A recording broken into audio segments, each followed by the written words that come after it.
All right, should be an interesting episode. Looks like we're talking about frogs climbing towers and aliens impersonating humans. That's crazy. What's that voice? The fact that we park in driveways and drive in parkways? No. The whole aliens impersonating people thing. You really shouldn't fill your mind with such rubbish.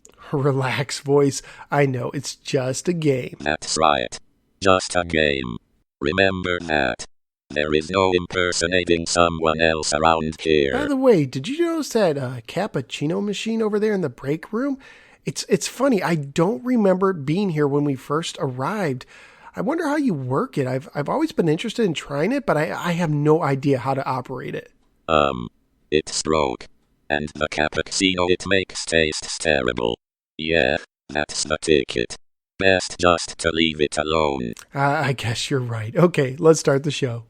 On today's episode of the Atari 7800 Game by Game podcast, we will be covering CX 7855 Alien Brigade and CX 7856 Tower Toppler.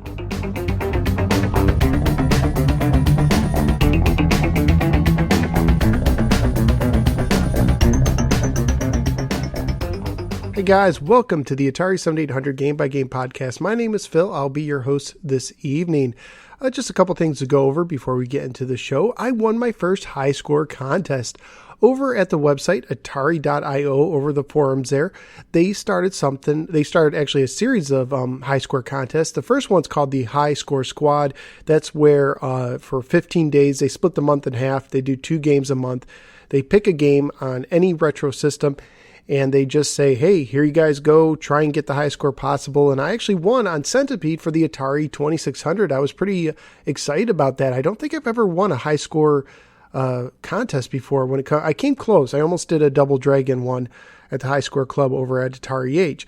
And so they're going to continue on with that. The next one that you might be interested if you're a 7800 fan is going to be for Planet Smashers.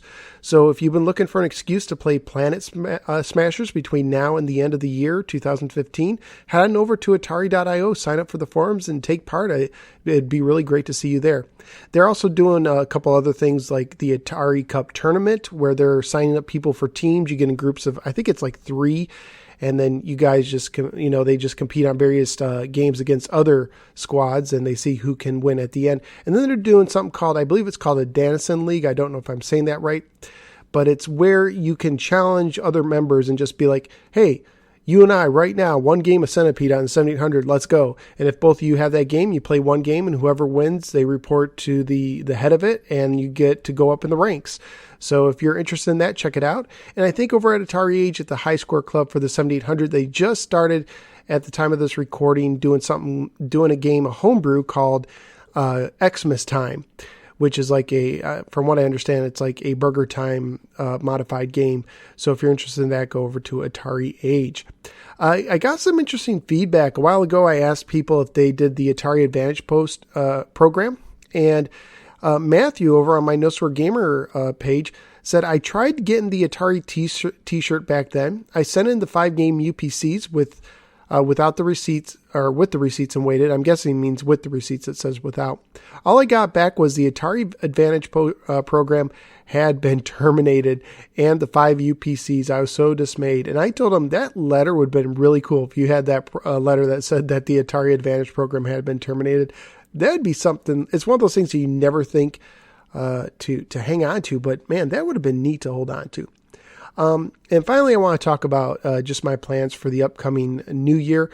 Basically, I see 8 regular episodes left in the show, 7 covering the last releases on the system. So we got 14 more games to cover. And then the final episode is going to be something special. I think that's going to be episode 31. And so basically, I see the show wrapping up in the spring of 2016. However, I've been in talks with someone, and I think they're going to have some homebrew coverage for you going, and I'll cross that bridge as we get closer to the end. But if you're interested in the homebrew titles, may have something stored for you. Don't worry about sending me homebrew titles. I think we got something lined up. So, there's still time to go. Things can change, but I think you'll be happy when I make that announcement later on. All right. Anyway, that's it. Let's go on to today's games. Hey, this is Willie And this is RK. from the 5200 Super Podcast. Hey, this is Ferg. What am I doing here? What are you doing here? We like listening to the 7800 Game by Game Podcast. I know I do, especially when I'm not down at the river ringing out my 7800 circuit board. Beating against the rock. CX7855 Alien Brigade for your Atari 7800 Pro system for use with joystick or light gun.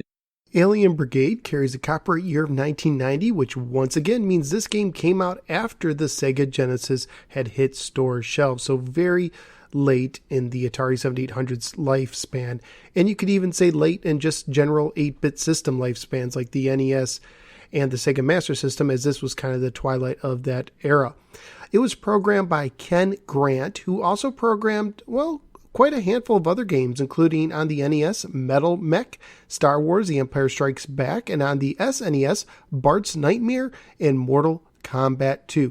The box of the game looks really good. This is the kind of a box that could have went side by side with some NES titles. It says Alien in kind of a white scratched out font and Brigade in a camouflage style font. On the very front of the box, you have this kind of alien skeleton looking zombie-ish kind of creature with just massive vampire fangs, glowing white and purple eyes. He's basically a mutated soldier, and you can see some ammo on his chest and his shoulder blade coming out. He looks very anorexic. Dude needs to eat something. But the background is very, very kind of yellow and orangish, almost like a desert-like landscape.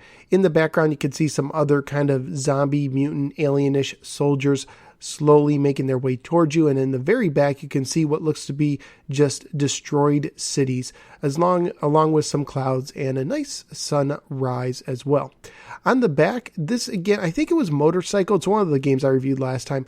Has a new style. I think, again, this style looks really good. It's a shame they couldn't have did this a year or two earlier. But it has 3 nice screenshots on the right side. The top one says get the orders. It shows you talking to your commander. The next one says dunk the zombies, and that is one of the river scenes with a lot of action going on. And then the final screenshot is a little deceptive. It says the master boss awaits, and it shows one of the alien dudes from one of the later levels, but not the final boss. He looks kind of like a cross between an alien and a vampire. He has huge bat-like wings. It says alien zombies invade, prepare for battle. The Plutoid alien zombie forces have infiltrated the army. They look like soldiers, but are actually aliens from outer space. You control a special task force to destroy the aliens. As you shoot away at nasty enemies, you can earn powerful weapons, rescue hostages, and most of all, stay alive. The challenge is there. Beat the aliens, or you'll have to join them. And there's only one bullet point. It says for use on the 7800 with joystick controller or light gun. So really like the back of the box. The manual, I don't have it, but I think it's a 14-page stapled. Not entirely sure. Might have a couple extra blank pages.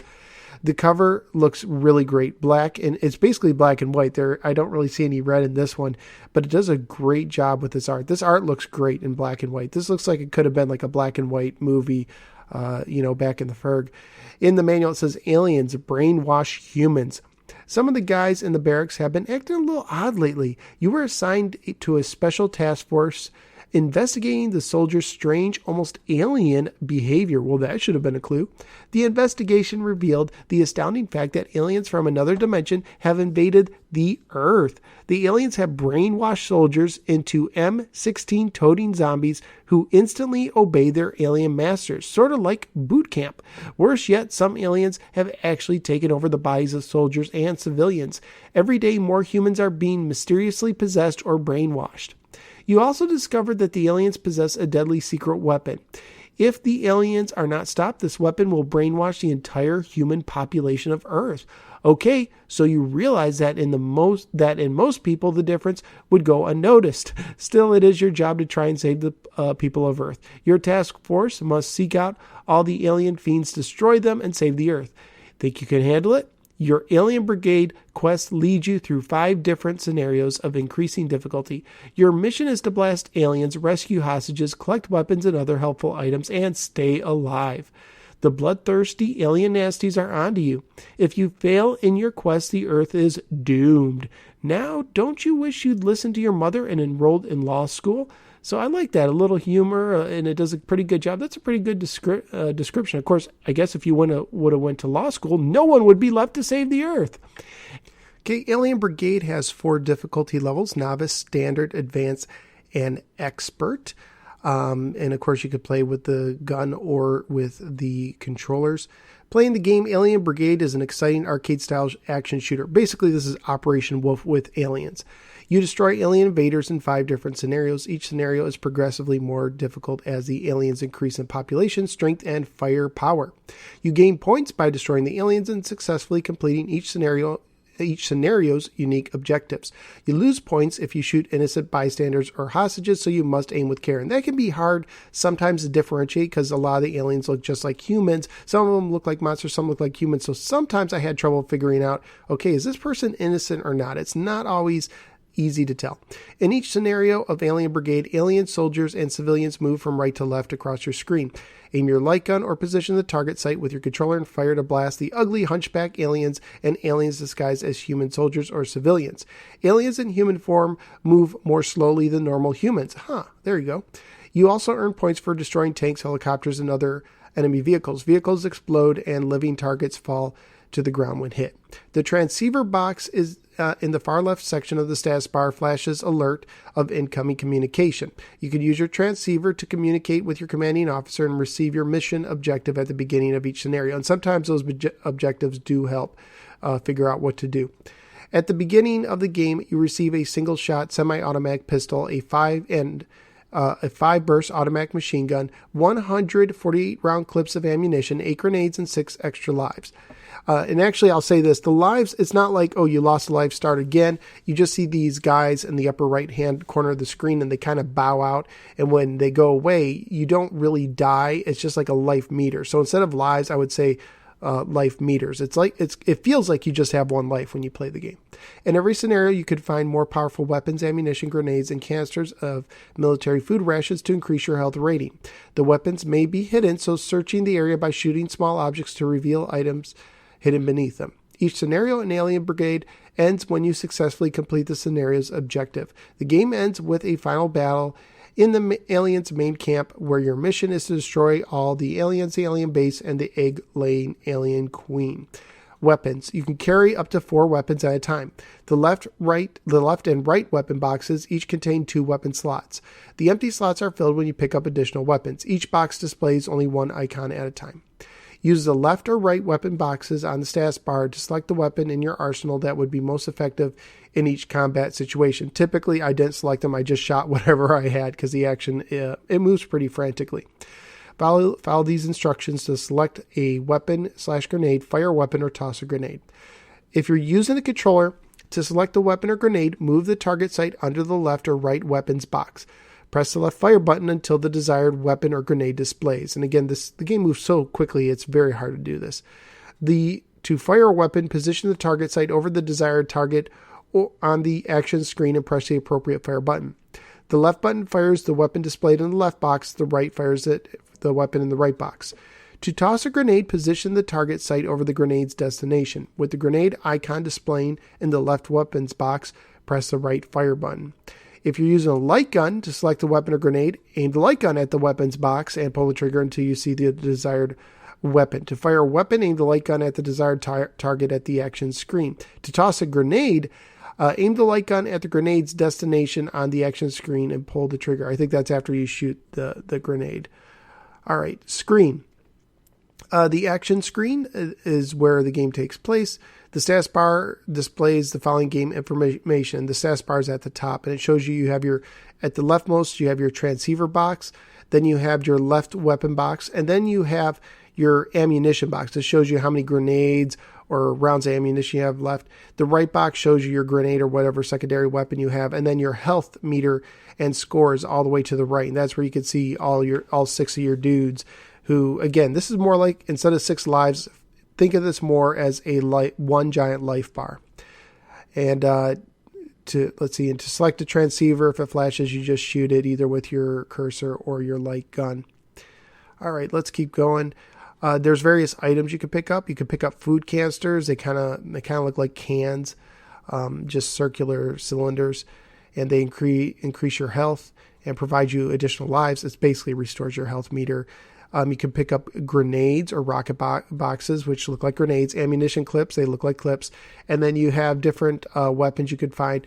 So you have your automatic machine gun, then you have a flamethrower and a laser that instantly vaporizes nearly. Now the flamethrower and laser, these I believe are your secondary weapons instead of the grenade. So the flamethrower will ignite everything immediately in the vicinity of the target. So the area covered by the flamethrower is no greater than the area covered by a 5-burst automatic machine gun, but the damage caused by the flamethrower is much greater, and the laser fires instantly, vaporizing nearly everything it hits. The exception is alien leaders. To kill them requires multiple hits from the laser fire. You automatically receive the weapon when you enter the final scenario. And then your dart gun. And this is what you use underwater. There's an underwater scenario, and it's just like a harpoon weapon. It's not as fun to use as the other weapons. So here are the 5 scenarios. First, you start in the deep jungle camp. You'll wish you were Rambo. Wow, no trademark. In this enemy-infested jungle. Aliens have established a hidden camp deep in the steamy tropical rainforest. Soldiers and civilians are held captive in huts deep within a well-protected camp. Without the help of your squad, all of the prisoners will perish or worse. To rescue them, blow off the doors of the captive huts.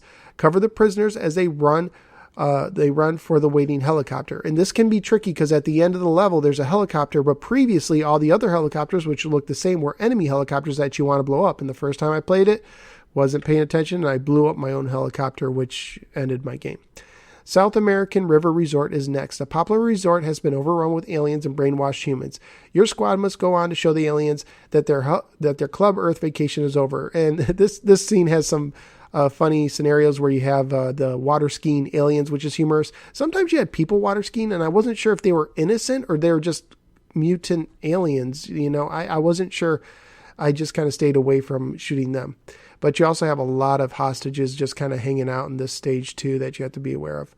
Underwater. Aliens have besieged your government's underwater research lab. You must destroy the alien frogmen to prevent them from taking over the lab. Some peculiar deep-sized denizens will also try to impede your progress, so be careful. And in the underwater level, there is some like domes that you have to protect that these alien crafts will come and they'll explode, and 3 aliens will come out and start to drop grenades, and you want to take them out as quickly as possible so they don't destroy the domes. Alien Cave Base is where you'll find the enemy machines where they use the aliens to brainwash and merge with humans. Eerie geological formations provide perfect hiding places for the scores of deadly aliens in the cave. Some humans become fused with aliens as you watch in horror. To rescue the humans, destroy the fusing machines. And I think you destroy them by shooting the top of the machine. Sometimes some of the targets, it's not always clear what's effective when you're playing the game because you don't see anything to show you. I think sometimes there's slight sound variations when you hit the right spot, but sometimes it's not always clear where to hit. So there's this thing that transforms the humans, that brainwashes them, and there's a box on top that I think is what you have to hit in this stage. And then finally, the main alien mountain base is the final challenge. You must destroy the alien spacecraft and the Queen Mother alien. If you fail, all mankind will be brainwashed or possessed by evil aliens. You think TV sitcoms are stupid now? Just think how bad they'll be if your mission fails, but nobody will care. They give you some, and I think the Queen Mother, she has like this tail. It doesn't look like the Queen from the Alien movies that spits out eggs, but I think I haven't beat it yet. I'm going to try and beat it again. I've gotten this far. I think you're supposed to shoot her in the face, and because I shot her all over, I think I need to focus on her face to take her out.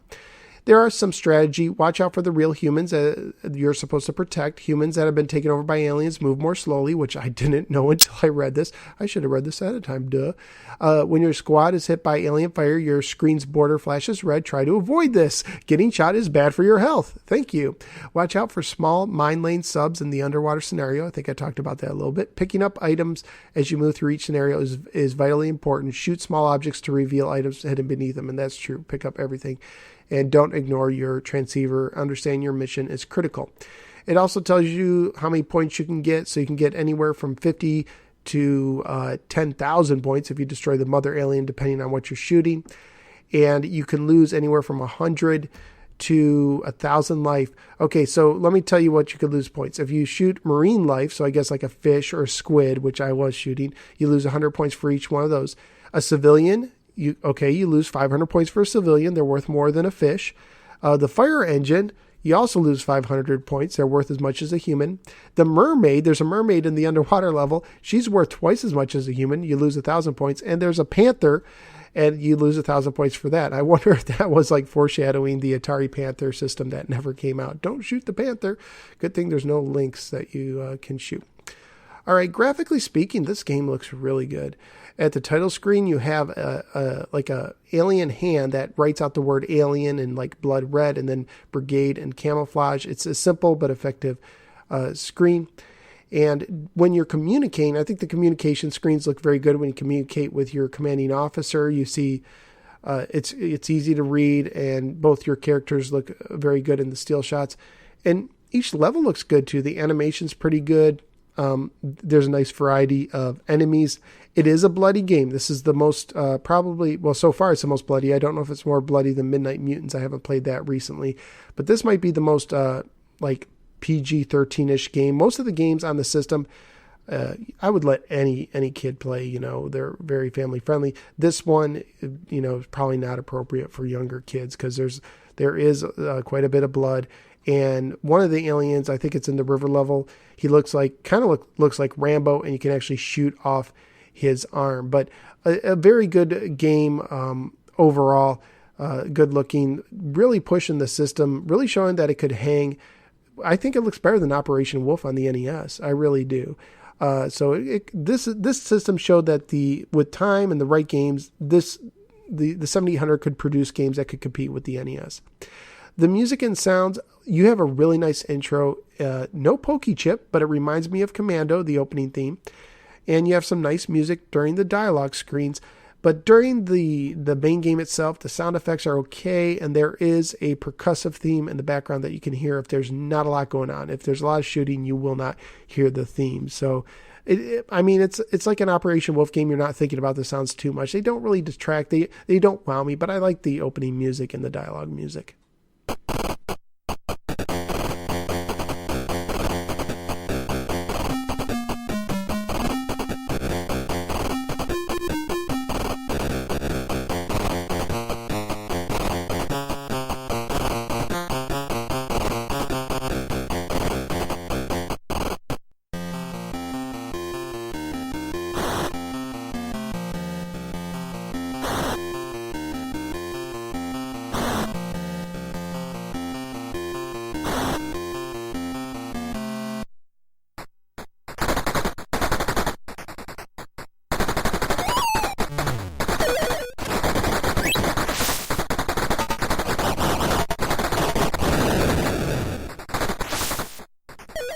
On Atari Age, this game gets a rarity 6. Digital Press gives it a rarity 5. I'd lean more towards the 6. As far as external reviews, there was 4 of them, and these were pretty high. The highest was 92, the lowest was 80, an average of 86, so that's pretty good. For the Atari Age High Score Club, on standard mode, P. Denmark 7 got 1,154,400 points, and on Expert, he also has a score with 805,800 points. On eBay, it looks like there wasn't a lot on eBay, not a lot at all. It looks like you're looking at about $30 for a loose copy. I didn't see any complete copies. New copies, you're looking about $55, between $50 and $60. And no, of course, I did not own this because by the time it came out, I had already gotten a Sega Genesis. What's up, guys? Nick Stevens here from the Genesis Gems Podcast, and you are listening to the Atari 7800 Game by Game Podcast. For more on the Genesis Gems Podcast, head on over to www.genesisgemspodcast.com. Catch you later. Tower Toppler Game History. Tower Toppler was based on a computer game called Nebulous that was released on several computer systems in 1987, most famously on the Commodore 64. It was originally created by John M. Phillips and published by Hewson Consultants and US Gold. I think Houston Consultants published it in the UK, where I believe the game came out of, and US Gold published it in America. Ironically, US Gold actually started as a European publisher that published American computer games in Europe. That's why they're called US Gold. Hey, we brought the best from America to Europe. And then later on, they would publish in the States as well, including games. I remember seeing them on the Sega Genesis and some other systems. And I believe they ended up getting bought out by Eidos Interactive. I think that's who got them out, the same people who did the Tomb Raider series. Anyway, on the packaging, Atari gives the copyright credit to US Gold, but the title screen of the game gives it to Houston, which I thought was interesting. It was also released on both the NES and the Game Boy as, I think it's Castilian. There were plans to release it on the Atari XE, but it never officially got released. I believe they found prototypes. In Japan, it was called Kiroshan Land, and the frog was replaced by a parrot-like bird who was the mascot of a candy company. Now, John Romero of Doom fame also made a version for the Apple IIe that was canceled by Epix. There was also a sequel called Nebulous 2 Pogo a Go-Go that was released for the Amiga. CX7856 Tower Toppler for the Atari 7800. It's topplerific. Tower Toppler on the Atari 7800 carries a copyright year of 1988, a year after it came out on the computers. The box is quirky, it's kind of cute and kind of disturbing. At the top, you have a little blue area that has Tower Toppler in red, with the tower being kind of tall letter fonts and Toppler kind of being a wavy font, and by US Gold in small print. You have blue, they look like blue orbs from the game, like gumballs, if you will, floating all over this box, and a jack. Like the old game jacks that you drop what was it? Was it a bouncy ball? Yeah, yeah. So maybe that's where they get this, like from the game of jacks, where you drop a bouncy ball and try and pick up a bunch of jacks. I know that's really taking things back into further there. At the bottom of the screen, you see a gigantic submarine and a gigantic fish that looks like it's big enough to swallow Jonah. It is kind of orangish red, and it has a weird grin and a massive eyeball. It looks like it's really upset. It's bigger than your sub. Look at the box if you get a chance. Your sub looks massive because of the way they do it. You can also see the tower coming up from the water. It's kind of weird because it's supposed to show that it's like far away, but the way your sub and the fish is makes the tower seem really small. And then you're jumping up the frog up from one of the platforms in the tower to the front of the box. He's big, he's green, and he has just this very calm smile to him, like, hey, I'm just hanging out, what's up? And he's almost creepy to me. He's both adorable and creepy, because you ever see one of those pictures where they make an animal look like it almost has a human face? To me, that's what this frog looks like. It's not quite a frog face, it's almost a human face, and so it's both adorable and creepy. All right, let's go to the back of the box. It says, prepare a new world for civilization. You got two screenshots. This is back to the standard gray boxes. But they're good. There's good screenshots. One shows your character climbing one of the towers. It's a gray tower, so they could have picked something with a little more color in it. And then one showing the underground sub-screen, which is very colorful and does show some nice graphics to it. It says a serious problem is blocking attempts to colonize the otherwise life-compatible planet Nebulous. Its water is poisonous. The only way to return the water to its harmless natural form is to destroy the 8 enormous towers that maintain a mysterious lethal hold over all forms of valuable resources. Makes perfect sense to me. Spurred to action by the needs of your dangerously overpopulated home planet, you must attempt to conquer these alien forsaken relics once and for all. But it won't be easy. You'll have to climb each tower all the way to the top in order to detonate the vulnerable spot. And succeeding towers are more difficult to topple. You'll need all your wits about you to avoid huge crushing boulders, giant eyes, and indestructible mutant molecules. And watch out for the slippery stairs and disintegrating ledges. One false step and you'll plummet to the depths below. But you're a frog, it doesn't matter. Good luck. The hopes of your planet is with you. So no pressure for 1 or 2 players, which is alternating for use with the 7800 Pro-Line controllers and series system, and for use with North American and NTSC television sets only. All right, so that's the box. The manual is 6 pages. It's folded, red, white, and black coloring. The The actual manual, they use a lot of red, more red than any other manual I recall. It's, again, just like the box, but it looks very good. I almost like it better than the box itself. And let's go ahead and read the manual. In a toxic sea on a distant planet Nebulous, far from the sights of land, stand 8 mysterious rotating towers. They're the power bases of a mad scientist who's trying to control the universe. Boy, okay, so the box makes it sound like there was an alien civilization. They've abandoned this planet, but you take out these towers somehow making poison. But now it's a mad scientist who's trying to take control of the universe. Okay, 2 different stories, whatever. That's why you're here. You're going to stop him by blowing his towers back into the sea. Oh man, what is this? This game is just crazy either way you slice it. After all, you're the top explosive experts at Destructo Inc. At least that's what your boss said to sweet talk you into this job. So now this is a job. Instead of trying to help your planet, this is a job. When he hinted at a pay raise and said you'd be cruising the poisonous seed in the experimental BA-1 mini sub, you couldn't say no. Oh, there's a slight problem. You have to climb to the top of each tower to blow it down. Just like real construction, right? You have to go all the way to top. Yeah. And each one is guarded by different enemies, indestructible mutant molecules, weird flying eyes, vicious robots, and huge rolling cannonballs and barrels out of nowhere. They're like totally changing the game. It's like they hired one guy to do the box and another guy to do the manual, and they made up their own story based on what they saw. And this game is weird. You're armed, sure, but your gun won't always stop your enemies. You're not quick enough. Well, you're kind of spitting. Do you really have a gun? You'll knock them off the tower for an unplanned swim into the poisonous sea. Even if you survive your bath, you got to start all over again from the bottom. But you know you can do it. So put on your frog suit. Oh, so now you're wearing a frog suit. Grab your snowball gun and wave goodbye. Your mini sub awaits. Wow, a tale of 2 stories.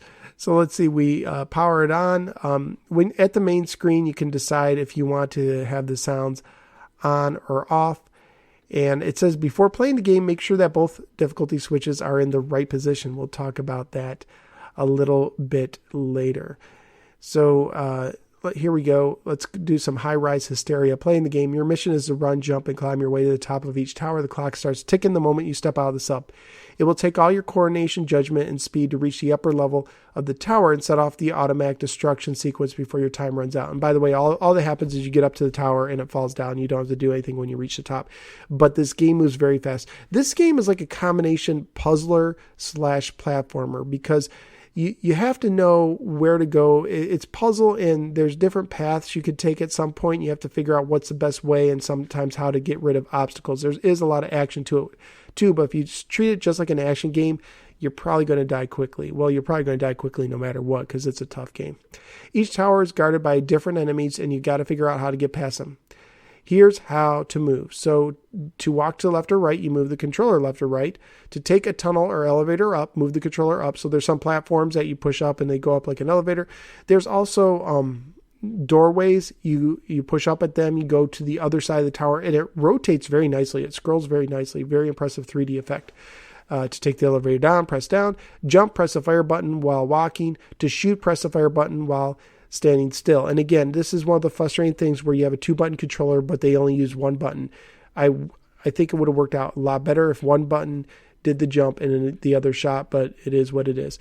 And when you're in the mini sub in between tower levels, you could shoot fish for extra points. You don't die. It's kind of like a bonus round. So you just press the fire button to do that and use the controller to move your sub. You're armed with a snowball gun and you can destroy flashing block barricades by shooting them. You have to in order to get past them. You can also destroy all the rolling cannonballs except the ones that slide back and forth instead of bouncing. You could stun these for a few seconds, but you can't get past them. All the other creatures are indestructible. So there's some balls you can destroy, some that you just stun. All other creatures are indestructible. You have the time and movement to avoid them, or they'll knock you down the tower and maybe into the water. Your footing on the tower is shaky at best. Some ledges are slippery and there's nothing that shows you they're slippery, no ice or anything. Others crumble beneath you, and again, it's not always easy to tell. It's just trial and error, really. If you're lucky, you'll just fall partway down when you slip. If you're not, you'll find your way taking an unplanned bath. You start the mission with only 3 lives. Use up 1 every time you go for a swim. You gain a bonus life for every 5,000 points. When you reach the top, the automatic destruction sequence sets itself off and you make your getaway. between towers, and that's automatic. You don't have to like run away once you do that. It just goes it goes down. It's all automatic. Between towers, you can relax in the mini sub, racking up bonus points by stunning and catching fish as you speed to the next tower. As soon as you get there, the clock starts again. The game ends when you topple the last tower or lose your last life. Here are the towers. Tower of Eyes. This is the easiest tower to topple, but watch out for the flying eyeballs that see every move you make. Then comes the Realm of the Robots. Mechanical enemies make your life miserable until you topple this tower. Trap of Tricks. Be careful going through the doorways. Some of them lead nowhere. Slippery Slide. You'll wish you had grips on your shoes when you take on this tower. Broken Path. Get ready to do some real jumping. That's the only way you'll make it up the crumbling ledges on the tower. Swimmer's Delight. It's delightful only if you don't mind losing a few lives. A nasty one. If you get to this tower, your enemies will be hopping mad and meaner than ever. And then the final tower is called Edge of Doom. This is the hardest tower to topple and will take you right to the edge of fright. Scoring. Your final score is based on the amount of time you take to topple a tower, the number of mistakes you make in the climb, and the number of times you're knocked part way or all the way down. Your score points also, according to the following: if you destroy a bouncing cannonball, you get 100. A flashing block being destroyed gets you 50, and so does catching a fish in the bonus round. Step up onto some elevators will give you 50 points, and go up some angled stairways will give you 40 points per stair for the first time you do it only. And of course, you get 5,000 points, you get an extra life. The points you earn for an elevator ride depend on the length of the ride. Use your controller to enter your initials on the high score chart. Move the controller up or down, select a letter, and press the fire button, and then enter the selected letter in the chart. And of course, the high score chart is only good until you power up the system. When you start up the game, graphically speaking, you get a very bland kind of intro screen. But at the beginning of each one, it's kind of interesting. They have it looks like almost like a bar graph at the bottom, but they represent the different towers. So it represents how far you're getting. So once you topple a tower, it goes down to the bottom. As I said, the game, if you just look at a still shot of the game, the tower thing, it doesn't look that good. It's okay. Your character looks okay. The enemies look okay. But the scaling of the tower, the moving of it as you go around it, it kind of moves with you. It's impressive. It has a nice 3D effect to it. And of course, the underwater screens, again, like I said, I think they look very good. There's some parallax scrolling in the underwater screens with the waves going by. So I thought they looked very good as well. Music and sounds, you got an interesting opening theme. Part of it I liked, part of it not so much. Part of it sounded like it was on the verge of just going terribly out of tune. And then during the game, you have some decent sound effects, and that's about it.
Atari Age and Digital Press both give this a rarity 1. I would probably give this a rarity 2 nowadays, because I don't think it's as common as, say, Asteroids or Dig Dug. I think this is a little less common than that, but that's just my opinion. 5 external reviews. Looks like pretty good reviews overall. Top score of 90, bottom score 78, average of 84%. High score club for Tower 1, I guess that means you start at Tower 1. Famicommander got 75,777 points, or 770 points. On eBay, loose copies go for about $7. Complete copies go for $9 to $10. New copies about $10 to $12. So pretty affordable. Did not own this one growing up. I thought it looked a little interesting, but not enough to make me get it. Now there are some cheats, and I'll read about I'll read about them when I get to the Atari magazine, but there is one cheat that's on the magazine. I haven't tried this one, but there's a quick win that says that if you use the level select trick to go back to level 1, so you have to I'll talk about the level select in a minute, but if you go through the levels and then go back to level 1 and then you play the game as normal, but you beat level 1, you go through all the levels and decide to start at level 1. And once it's completed, you'll get the game completed message as if you'd beaten the entire game just by beating the first level, which I think I saw that message. I don't think it was really that impressive, to be honest with you. In Atari magazine, so we're going to talk about the other cheats in a second, only Tower Toppler showed up in any of the issues. In the first issue, Tower Toppler showed up in the top 10. It was number 6. One-on-one basketball was above it. Karateka was just below it. And also in the first issue, they had a full-page review of it. And when I say review, it's like an over-review. It's not like really a critical review. They call your alter ego a space pig in the review named Pogo, which is very interesting. I don't think they called him Pogo in the manual. So here you have, let's see. No, I don't see it anywhere in the manual that's Pogo. So once again, another Atari publication, another thing, giving you like a different take. Now you're a space pig named Pogo. There's also in issue 2, it appeared in the top 10 again, this time at the 7th position. Touchdown Football, which doesn't deserve to be in the top 10, was just above it. And Impossible Mission, which really wasn't possible, was just below it. And in the second issue, there were some hints. On the third tower, get out of your sub and destroy the green cannonball. Then go through the door, up the elevator, and step onto the ledge to the right. Wait for a mutant molecule to knock you down to the path below. Then destroy the pink cannonball, and you're on your way to topple the tower. That was from Zach from Cranberry, New Jersey. Thank you, Zach. That's actually somewhat helpful. It's like a game fact before they had game facts. And there was another one. When starting a new game, you could skip to towers you have already completed or practice ones that you have not yet toppled by moving the right difficulty switch to the left. When you get to the tower you want, move the switch back to the right. And you'll see this. You'll see it on the bottom, scroll through the tower slowly, and you just move it back over. So I wonder if anyone ever bought this game and the difficulty switch was in the other position, and they try and start the game, and it's just going through, and they're wondering if their game's broke. So yeah, you could select levels just by altering the difficulty switch. That's all you have to do from right to left at the screen.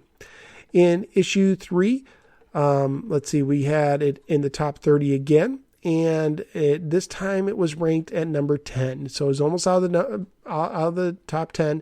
Ms. Pac-Man was just above that. All right. So the other hint goes like this. You can get infinite number of lives, allowing Pogo to fall into the water on your last life. As soon as the bubble disappears, activate the level select by moving the player 2 difficulty switch left.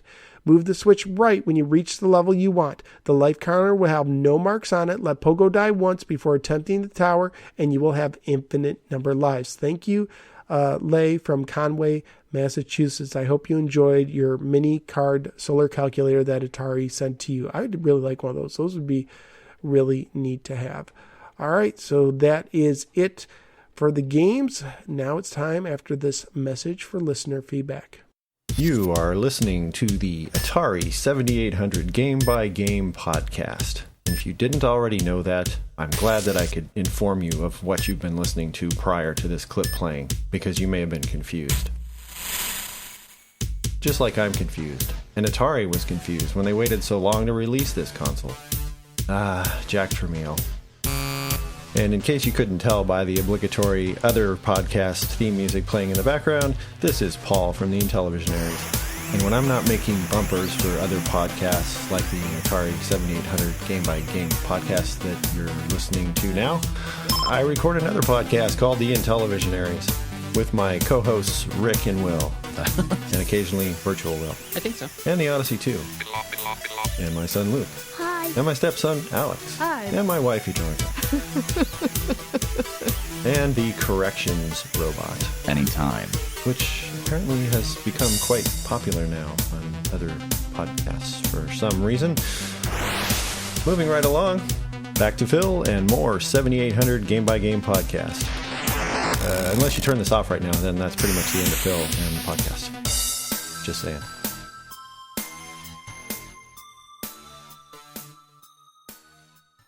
Listener feedback. You can send your feedback in either text or MP3 form to Atari 7800 podcast@aol.com. You might even win something. Or maybe not. We'll see. Best to press on. Okay, over at Atari Age, I asked the members there to tell me what they thought about today's games. I have a 4 rating scale. The top of the scale is a Hall of Fame game. That means it's a top 5 game on the system of all the officially released games. Next up is a solid game. Then comes meh, maybe just not your cup of tea, just not something that gets you excited. And then finally is a trash game, which is a bottom 5 game on the system. Sean says Alien Brigade is a Hall of Fame 7800 title in my books. Operation Wolf, but with aliens, you say? Sign me up. Tower Toppler is meh, just not my kind of game. All right, let's see. David Britt 2 says Tower Toppler is just irritating trial and error gameplay. Nice graphics, though. Jinx says Alien Brigade is great. Tower Toppler is solid, as lax in the gameplay is controller smashing level of frustration. Slip off a ledge much? Sorry if I slaughtered that. Save 2600 says Alien Brigade is solid. Tower Toppler is meh. Should have stayed within the quirky confines of the computers it once inhabited. Same with Jinx. By the way, when it comes to your criteria, NSG, I'm taking your top 5 Hall of Fame titles literally. To me, Alien Brigade is a Hall of Fame 7800 game, but not one that I consider top 5. Too many other great games occupy the first 5 picks, for me anyways. And that's good, because I want the Hall of Fame to be exclusive, because otherwise the best rating you can get sometimes gets thrown around way too much. So I think top 5 is good for the 7800. Drac is back. It says Alien Brigade Hall of Fame. I remember seeing an ad for it back in the Ferg, surprising in itself, and I posted that ad on my Facebook page. Very cool ad. And one of my NES loving friends looked over my shoulder and said, "Holy expletive." I didn't know the 7800 could do games like that. Arguably the best graphics on the system, fun detailed levels, giant sprites, and plays well with the joystick or the gun. Great bosses, just love it. Tower Toppler, solid minus. It's quirky hard at times. Graphics and animations are fantastic. That sub-level made my jaw drop the first time I saw it. The sounds are obnoxious and the controls can be unforgiving. Let's see. Desert Jet says Tower Toppler is a solid for me. I generally dislike platformers, but I really enjoy this one.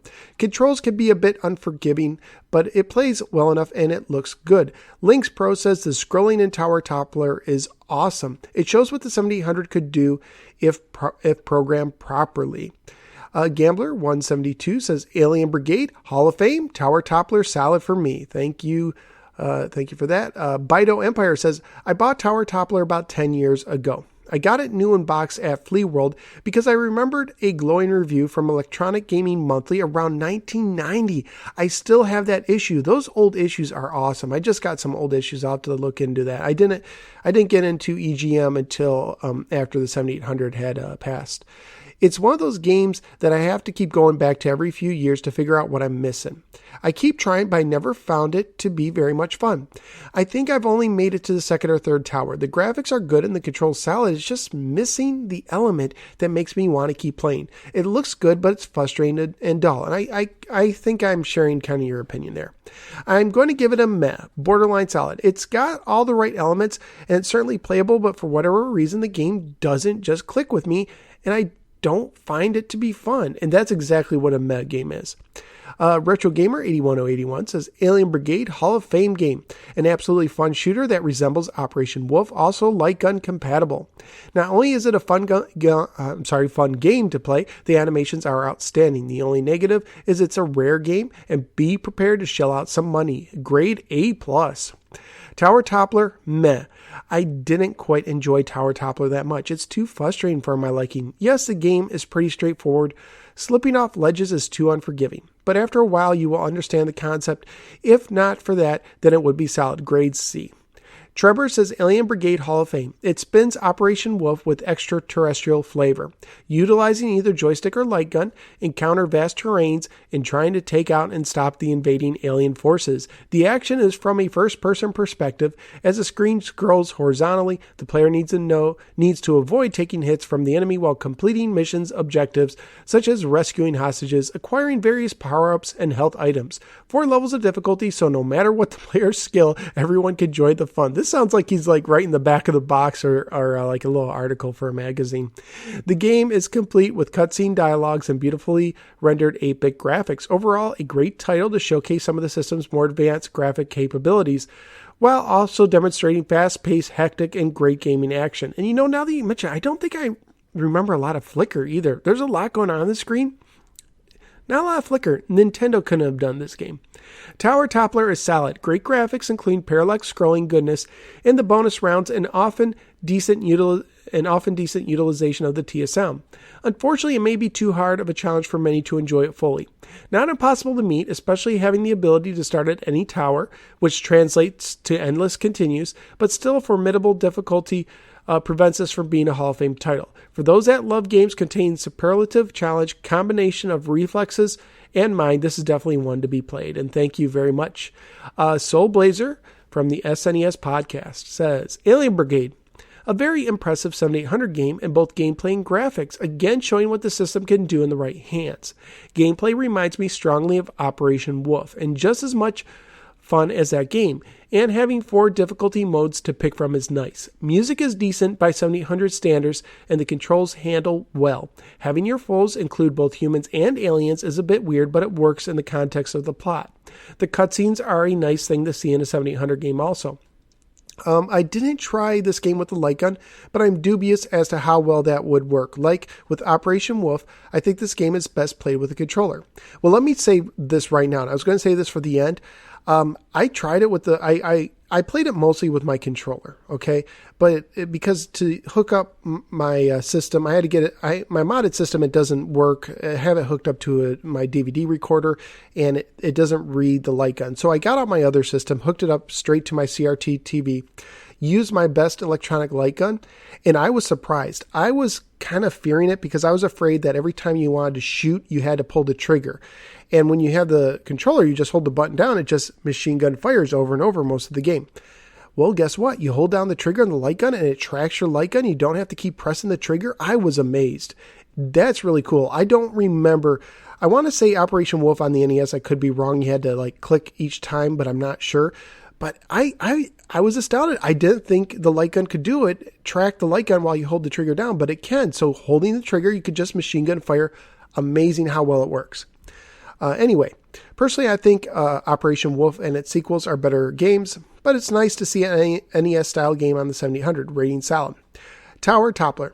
Speaking about the NES game, this is one I played on my NES a lot back in the Ferg under its different name of Castilian. So I was eager to see how the 7800 version compared. Both are ports of the original Amiga game Nebulous, or Commodore 64, I think before then. Of course, and I've never played that version. This is a fun platformer with some puzzle elements mixed into it and some really impressive graphics with parallax scrolling. The bonus routes are a nice touch and add some variety to gameplay. That is the freakiest frog I've ever seen, though. That big unblinking eye is nightmare-inducing. Well, this whole game's kind of trippy. It reminds me of something that belongs almost in the Yellow Submarine movie. Music is very good for the 7800, but the constant droning of the dum-dum-dum gets on my nerves fast and makes me hit mute. I found the controls a little tricky to get a hang of, but not that bad, and the gameplay is fun and challenging. Perhaps too challenging. The high level of difficulty is one of the biggest issues with this game. This is a very unique game. While I still prefer the NES version, it's a good platformer to have on the 7800. Rating solid. Lost Dragon says the Amiga and ST conversions of Nebula/Tower Toppler arrived after the original 8-bit versions, so the 7800 version would be a port from there. I did ask Andrew Hewson about how it ended up on the 7800 months ago on an RVG interview. The question was, can you explain how the 7800 version of Nebulous came to be in the hands of US Gold for the USA release and why they changed the name to Tower Toppler? And he said, US Gold made us an offer and it went from there. The change of name is fine example of clueless marketing people misunderstanding the product that's been put into their hands. For the Yanks, it was just another game. All right, thank you for that. And let's see. And then Soul Blazer says, I think this game has the most name changes of any game I know of. And Lost Dragon comes back and it says, it also had the main sprite changed, I think. In Japan, something to do with a tie-in. Yeah, that was the bird for the marketing. I had the game on the C64 and the ST, never got on with it myself. Technically very impressive on the Commodore 64, but such a pig to play. All right, and that does the Atari Age forums. I did get some emails. You can send in submissions anytime, get entered to win a game or something. I'll do a prize soon, maybe next episode. I have to check. I don't know when I'm due. But anyway, the first one comes from Duca Hurl, who I know from the Retro League forums. So that's another forum site I visit. He says, NSG, I have a submission for the podcast thanks to finding a 7800 cart at my local retro game store. It's really cool when you find 7800 carts in the wild. I keep tabs on inventory at the store every week or so, hoping to luck out for something on my radar. Scanning the Atari carts, which are almost always the same ones I've looked at countless times before, my eye quickly caught Ms. Pac-Man, which I had seen there the last couple times. I checked and I already owned that one. But almost immediately I noticed another one. One road to the left, 2 carts down. This one was Donkey Kong. I felt like I hit the jackpot. Anytime I feel like I hit the jackpot anytime I spot a 7800 cart, but this time I didn't have to feel disappointed because it was one that I don't already own. I've been wanting a copy of Donkey Kong on the Atari for a while.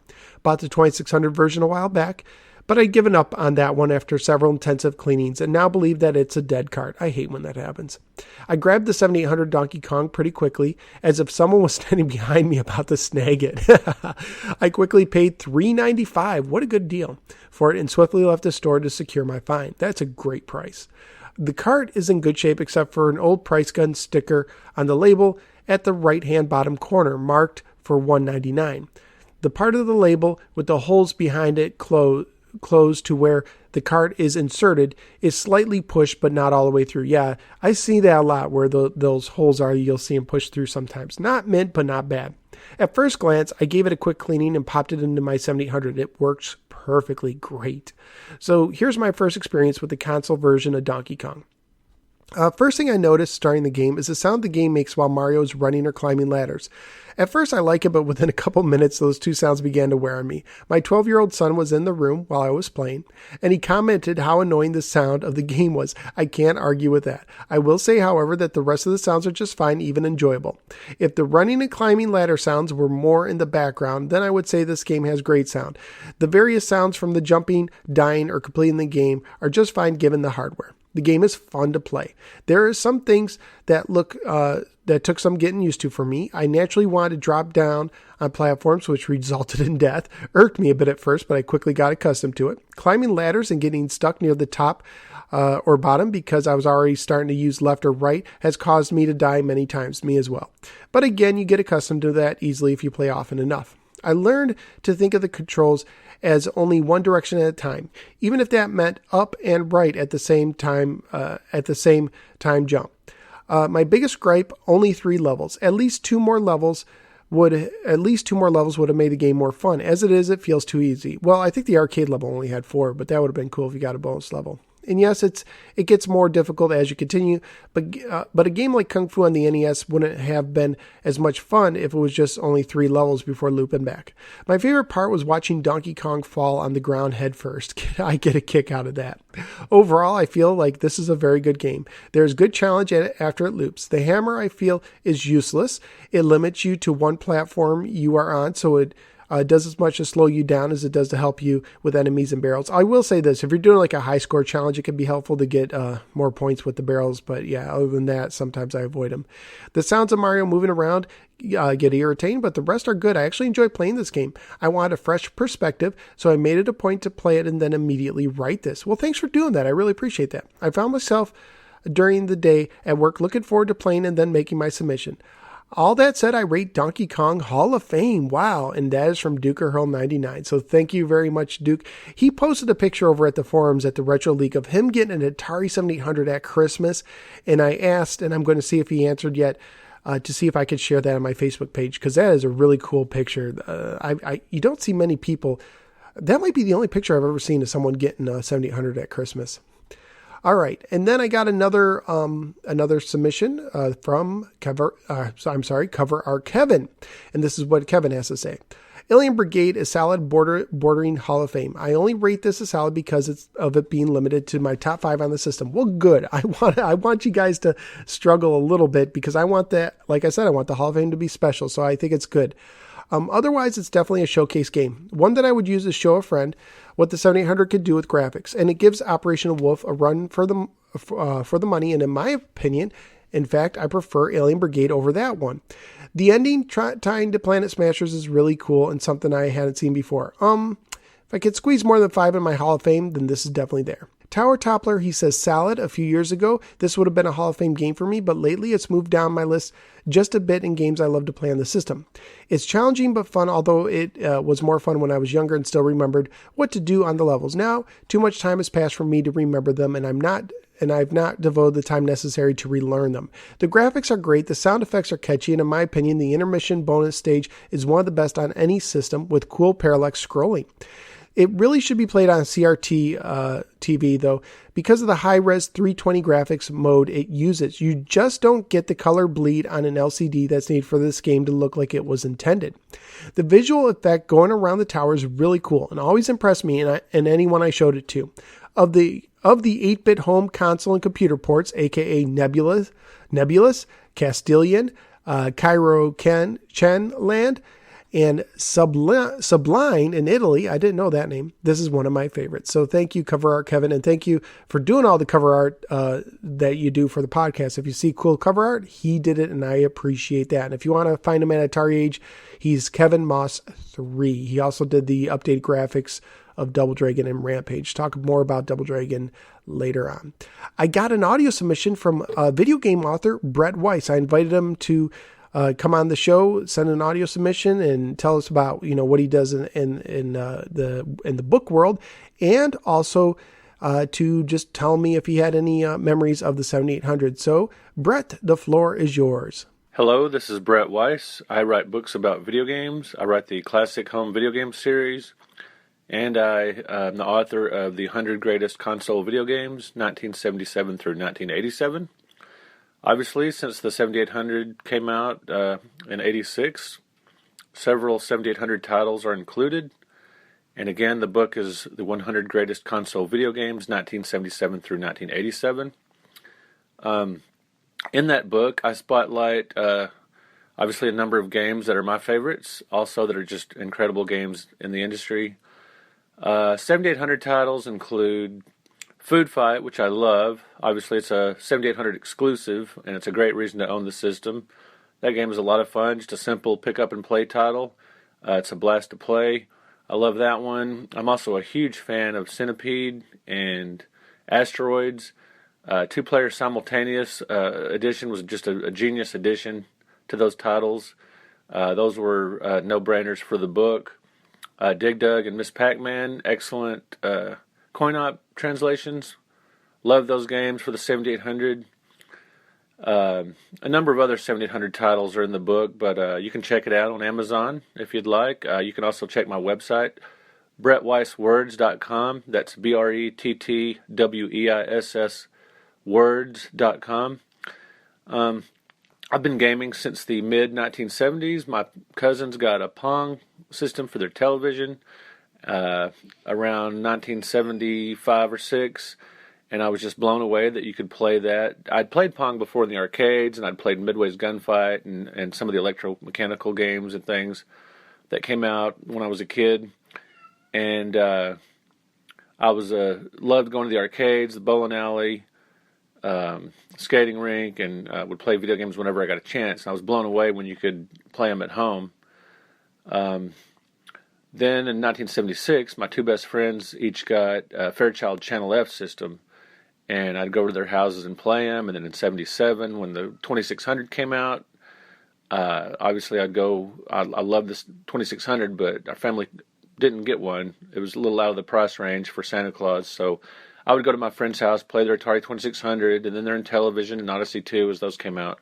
Well, finally in 1982, Christmas, I got a ColecoVision, and with Donkey Kong, of course, it came with that, and it came with, and also got Mousetrap. So I love those. When the NES came out in '85, I got one for the test market. I got one the next year in '86 for my birthday. So got an NES in '86, and I remember seeing the 7800 at Toys R Us and other stores. And I remember thinking it a little odd that they were bringing out some of the old Miss Pac-Man and Joust and some of those games, which I loved, but I just, compared to the, once it got to be 87, 88, compared to the NES, which had Zelda, Metroid, Super Mario Brothers, the 7800 seemed a little antiquated. And but since I'm a retro gamer then and now, I liked it, but I didn't get one. I think till around maybe 89 or 90 when I bought one used for quite a bit cheaper than you could get them at the stores. Anyway, I've got most games in the 7800 library, and like I said, a number of titles are in the 100 greatest console video games, 1977 through 1987. So check it out on Amazon or on my website, brettweisswords.com. And enjoy listening to the Atari 7800 podcast. And appreciate Phil, you putting this together. And thanks for having me on. And you guys keep gaming. Thank you. Thank you so much, Brett. Really, really appreciate that. I put a link to his website on my Facebook page. I've heard a lot of good things about the 100 Greatest Game book that he recently did. Has a good mix of titles from what I understand. I also did a couple other books that just cataloged just about every game from the years that are on the cover. I think he has 2 of those. And also, if you're Googling his name, his name is with a double T and double S, so it's BRETTWEISS. So if you just want to Google his name to find out, his books are on Amazon and stuff like that. Would make a great Christmas gift. So I really appreciate that. And as you're talking, I think like some of the favorite games on the systems for you and for many other gamers tend to be like the early titles, which makes sense because GCC had their hand in a lot of those and they were really good and they knew the system very well. It seems like the middle of the 7800 library kind of lacks. There's a lot of kind of solid or meh titles, nothing that really extraordinary. There are some good ones, but for the most part, it's just kind of like, eh. And then when you got to the end of the life of the 7800, when people were maybe understanding the system better, maybe they were given some more memory or time to make the game, or maybe they had more of a direction like, hey, instead of just porting computer games, let's make original games like Alien Brigade. Then you saw some great titles again. So it's almost like some of the best titles came out at the very beginning of the system's launch and at the very end of the system's life. Very kind of interesting to me. At least that's how I see it. I'm sure there's some people who agree with me and some who may disagree, but if you ever want to chime in again, Brett, feel free and let me know what you think of the late releases if you played any of those. All right. So that wraps up our feedback. If you ever want to send me feedback, please send it to Atari7800podcast at AOL.com. That's Atari7800podcast at AOL.com. I've included everyone I've gotten. So if you think I missed one, just write me another email or contact me on Facebook because there's none that I've ignored. And I really appreciate it. Right now it is a holiday, so I know a lot of people are busy and some of these games are a little bit obscure and rare, so maybe not everyone has thoughts on them. But if you want to catch up, I'd appreciate that. You want to tell me what you think of like Asteroids, Food Fight, Dig Dug, anything that I already covered, go ahead and do that. So let's see. Time for me to rate the games. Tower Toppler, like a lot of people said, I agree. I think like it was borderline meh, solid, kind of leaning meh. I agree about the graphics. This plays like a puzzler, in a sense, a platformer puzzler, because you have to know what bricks are slippery, one aren't, and which ones to shoot to disappear and stuff. I just couldn't get into it. I had a hard time. It sounds like a game that takes a lot of time to get into. If you are nostalgic for Nebulous or Tower Toppler, give it a try. Otherwise, I don't know. If it sounds interesting, try it, but I'm giving it a meh. So I think that's about like the average rating. Alien Brigade.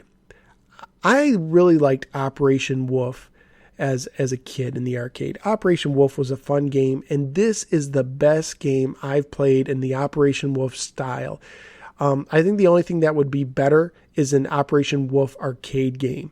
That I think that says a lot. Like, I'd rather play this than Operation Wolf on the NES. This might be one of my favorite home system light gun games. I'm having a hard time thinking of a better one. Duck Hunt, yeah, is iconic, but I don't know. This might be one of my favorite light gun games on any system. It's really that good. It's up there.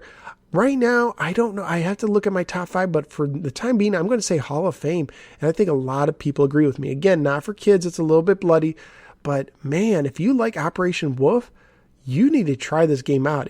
I think it's worth the money. I think it's worth like what did I say, like $25, $30 to get a loose copy. I think if you like the 7800, you will not be disappointed. And it holds its value. So if you buy it and you're like, I don't see what everyone sees in it, you probably could sell it for the same price you got it and be, break even. So definitely a game that if you're into light gun games, even with the controller or light gun, it's great. I mean, crossbows like that too, controller or light gun, great game. It's weird because typically I don't like light gun games with controllers, but in this case I do. So definitely check that out. All right. So what's coming up? Next episode 24, is going to be Jinx and Xenophobe. You know what? I'll just tell you everything that's coming up. 25 will be Barnyard Blaster and Ikari Warriors. 26 will be Tomcat F-14 Ferg Simulator and Super Skateboarding. Then 27 will be Map Mania and Planet Smashers, which I'm playing right now for the Atari.io High Score Squad challenge. And 28 will be Sentinel and Ninja Golf. 29 will be Meltdown and Scrapyard Dog. 30 will be Basketball and Midnight Mutants. And 31 will be Something Special. If you want to follow me on Facebook, you can. Go to facebook.com/7800 Game by Game Podcast. I'm also on YouTube as The No Swear Gamer. Recently, I posted a comparison video where I took Kevin Moss 3's graphical update of Double Dragon and compared it with the original. I go back and forth, same stages, so you can get a feel of what he did. And it really, going back and forth and seeing the video helped me appreciate more the difference. Because, his challenge was he took the game and he just basically went in there and he repainted the sprites with the palette that's there. He didn't build the game from the ground up. He just put a fresh coat of paint in it. I think it makes a difference. I think it looks really good. And I think I like the second level the most of all. I was really impressed especially when I saw it side to side. I just like some of the little changes I saw. Like you see, like, he did different shading with the ladders, and he does, those bricks are different. I came to appreciate more what he did. So check that out, as well as all my many other reviews and other videos I put up there. I have like over 200 videos up there, so there's something for everybody. You can follow me on Twitter or Facebook as The No Swear Gamer as well. And if you want to support the show through Patreon, you can just go to patreon.com/NoSwearGamer. I'm also part of the Retro Junkies Network. Go to theretrojunkies.com to find out other podcast and YouTube shows. And I think that's everything. So guys, thanks for listening. And remember, games are fun, but always keep first things first. I will catch you next time.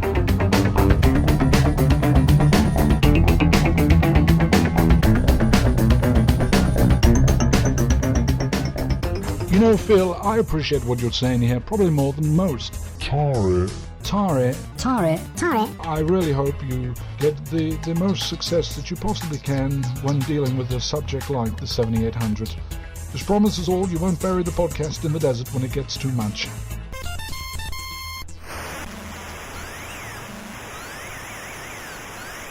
I am very much impressed with that.